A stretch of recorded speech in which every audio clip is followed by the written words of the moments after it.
Alright guys, this was a good game. This is Queen Rank Lobby, and I got a Dragon Knight 3.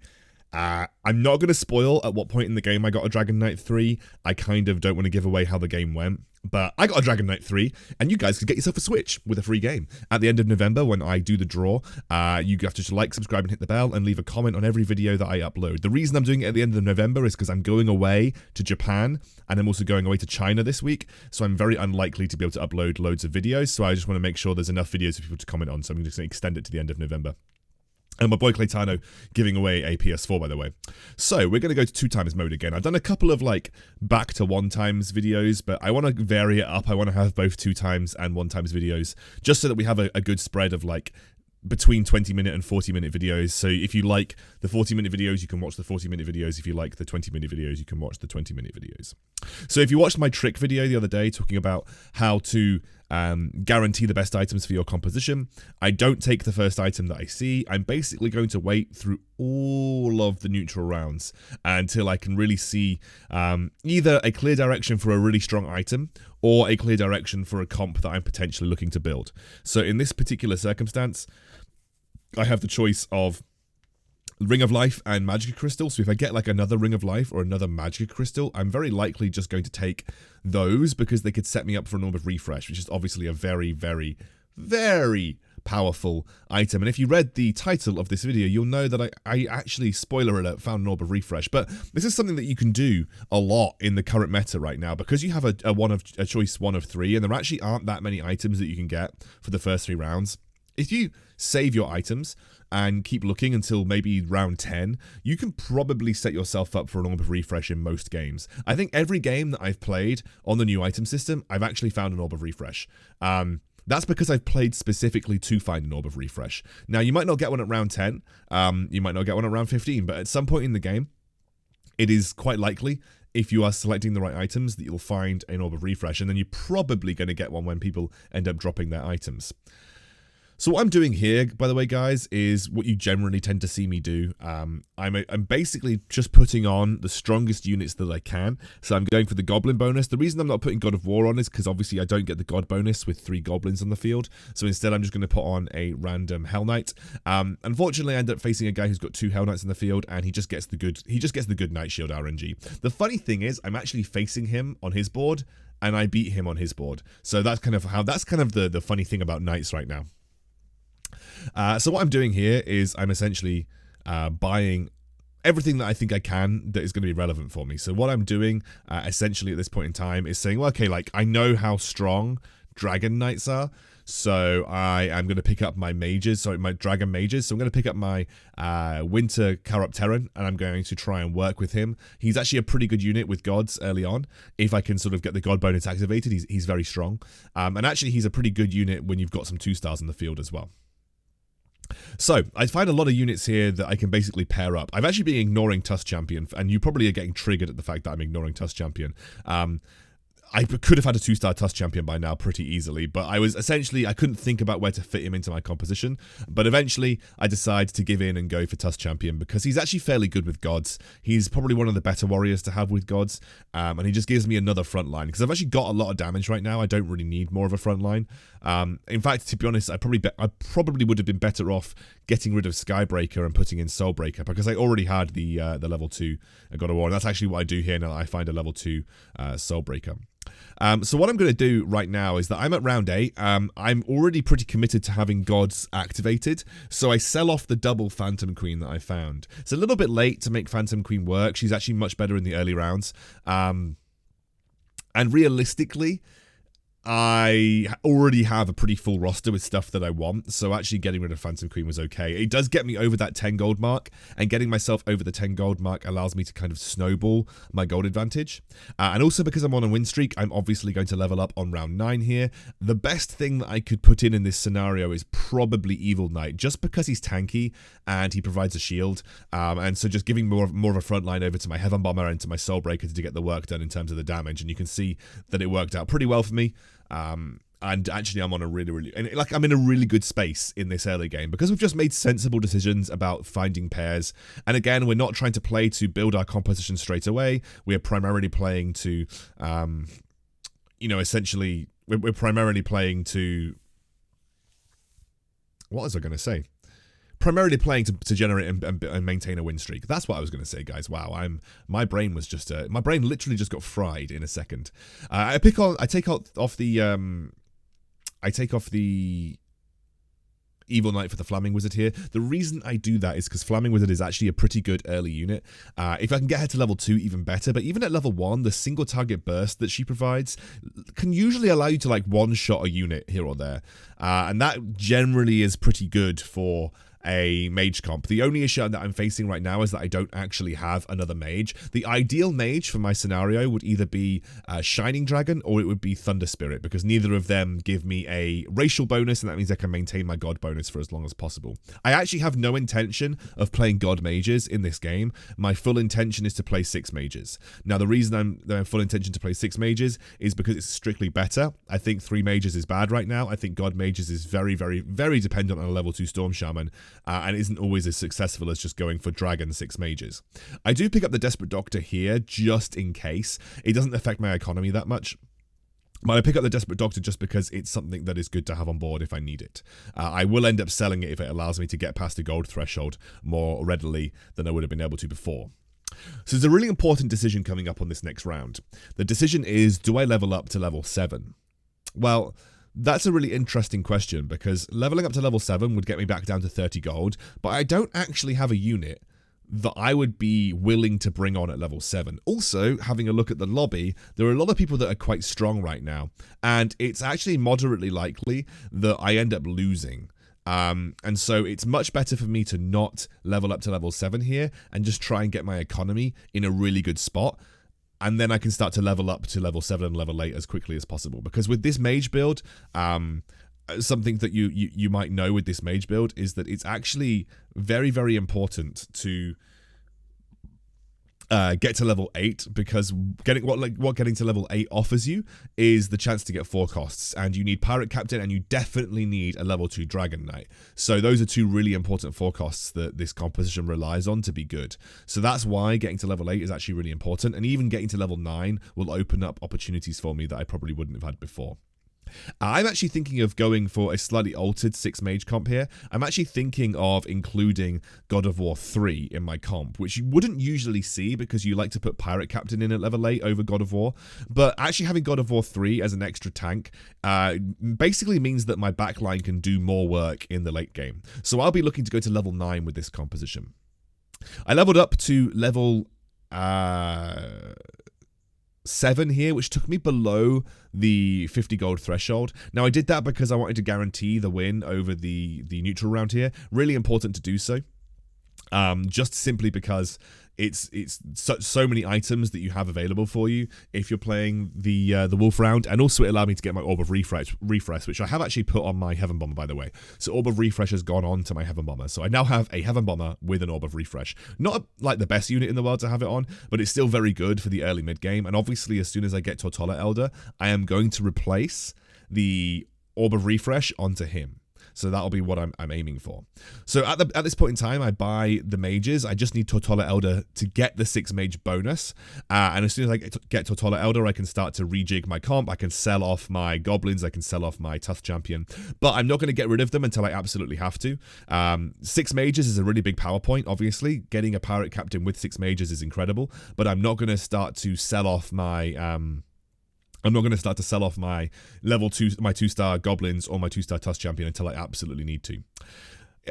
By the way, guys, the reason I'm not buying anything right now is because Rupert pulled out the Ethernet cable, and you can see I'm trying to level up and buy Unicorn. I very quickly realized that Rupert had pulled the Ethernet cable out of my router. He's got to the stage where he's very grabby. He's in a grabby stage right now. Luckily, I reconnected. I did die, but I don't think buying or leveling at that point was going to save me, so I didn't really suffer too much. I wasn't going to roll either, so actually being above 60 gold doesn't affect me in the slightest, because I'm just going to invest all of that gold back into getting to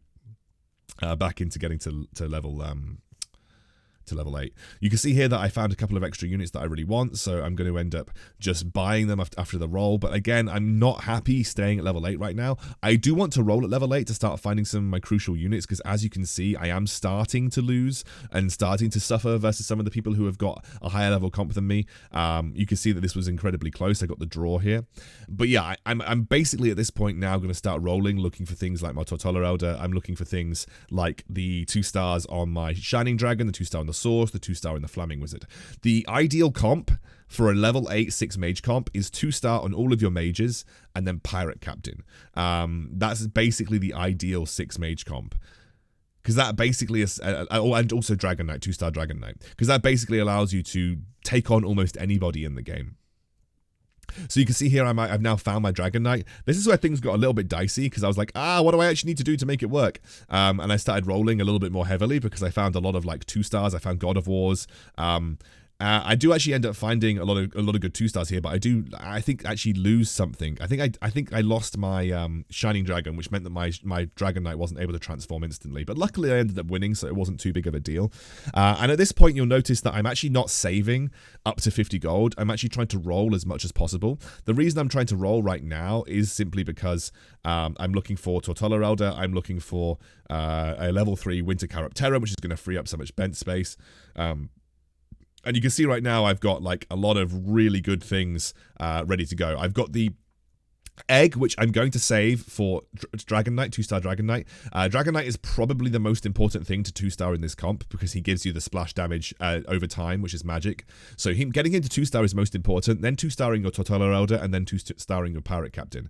I do find the Pirate Captain, by the way, which allows me to shove him in there. And you can see I'm actually now also with the Tortola Elder, which means I can actually give my Orb of Refresh over to him. I don't want to use my egg on my God of War. He's not. I'm actually in the situation where I would be happy to get rid of God of War if I absolutely needed to, but I'd rather roll for it and save the egg for the Dragon Knight, because that is, again, like I said, the most important 2 star that you can get, followed very shortly by Tortola Elder. And there we go, Dragon Knight 2 star comes along.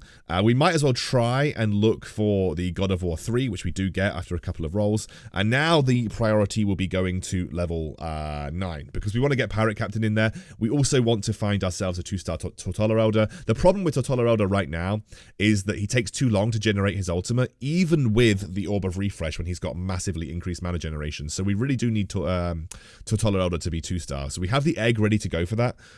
It shouldn't be too bad, and we find it on the next turn. So easy enough. And we're actually in a really solid spot now. So basically what we're aiming to do right now is get our composition to level 9, and then we're looking to go Pirate Captain 2 and try and 2 star my Flaming Wizard and my Shining Dragon. And then I think, realistically, we're almost unbeatable this game, because we've got such a strong frontline in the form of God of War. We've got all of our core 2 stars online apart from Pirate Captain, but we're realistically very close.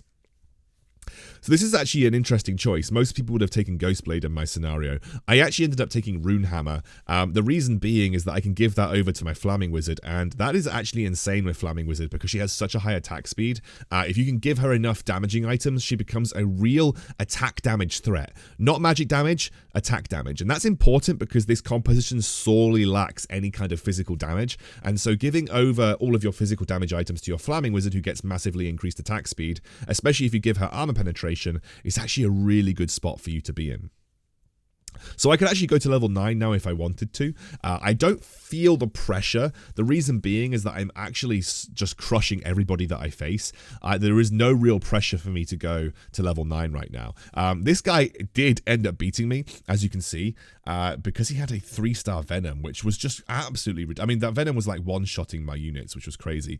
And that kind of gives me the kick at the butt to say, well, maybe we should consider going to level 9 pretty soon. Now, I'm at such a good HP total that I don't need to desperately roll for level 9. Look at my HP compared to everyone else in the game. I have got almost double any other player's HP right now. Because we had a really solid early game, we actually played really well around the God bonus in the early game. Not that we were building a God comp, but we just built a lot of good units that were good for God comps.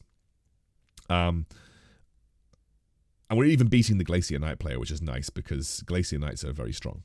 So a few people get knocked out here. We get another Magica Crystal, which is difficult to know who to give to, by the way, because we really don't have many units that desperately need it. But I'm going to give it to my Thunder Spirit so he gets that ASAP. And now I'm actually going to put the Pirate Captain in.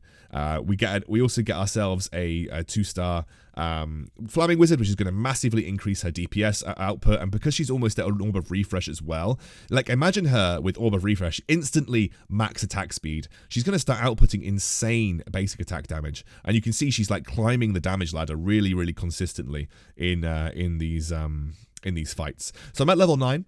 Don't actually need to go for anything now because I've just found myself a 2-star Pirate Captain. This is basically my comp online. There is no need to roll for anything. The only things that I could potentially go for is a 3-star Flaming Wizard, a 3-star Shining Dragon, or a 3-star Source. If I really wanted to be cheeky, I could try and go for a 3-star Dragon, which, as you saw of the start of the game, did end up happening. But we now actually get ourselves a really awesomely stacked Flaming Wizard, because we've now got her with Maelstrom, we've got her with Armor Pen, and she's got an Orb of Refresh, which basically means instant max attack speed and huge damage output. So I just want you guys to see like her damage as she climbs the ranks with the increased attack speed damage. I mean, look at the increased attack damage. She's actually doing more damage than my Orb of Refresh Tortola Elder, and is almost out damaging my Dragon Knight. Which, by the way, that Dragon Knight damage is a clear illustrator as to why he's so important in this composition. Even with an Orb of Refresh Tortola, an Orb of Refresh and stacked Flaming Wizard, he's doing more DPS than both of those units. That is why 2-star Dragon Knight is actually so important. So a couple of these guys really cleverly fit Marine into their builds. It is just the go-to kind of defensive build, I suppose, at this point in time. And actually, I think I think Marine in general is just really, really important to most compositions. So I didn't actually pick up the Dragon here because I was like, you know what, let's just save for another round. But actually, the Dragon Knight is really tempting because there's no other Dragon Mage players in the game, and there's no other Knight players in the game. So actually, there's a lot of Dragon Knights up for grabs, and being at level 9, I have a good shot of actually finding them. Oh, by the way, take a look at the Flaming Wizard damage, 5,100 in that round, and that was mostly from basic attacks, which is just absolutely ridiculous. So now that I know that I'm basically guaranteed a win here, I'm just going to start rolling like randomly. I was thinking about going to level 10 and putting in a Storm Shaman, but I actually ended up picking up loads of Dragon Knights, as you can see, plus an egg. So I was actually in a situation where, oh wow, I actually could get a level 3 Dragon Knight right now. And actually, considering that I ended up getting very close to losing versus some of these players, like I actually lost this round versus the Feathered Hunter player. Dragon Knight is actually like genuinely of importance, and you can see I ended up picking it on the very last round.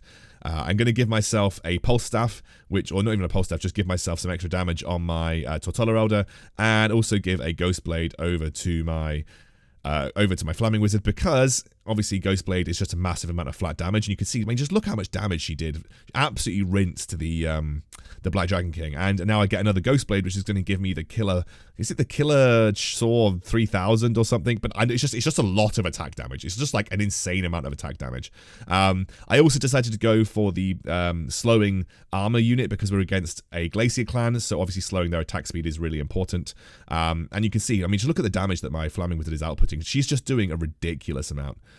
We end up beating that guy. Very close to losing to this guy, though. As you can see, we're all like 1 unit away. But we end up getting the win. That was such an insane game. Double Orb of Refresh, and also a really stacked Flaming Wizard and a 3-star Dragon Knight. What an insane game.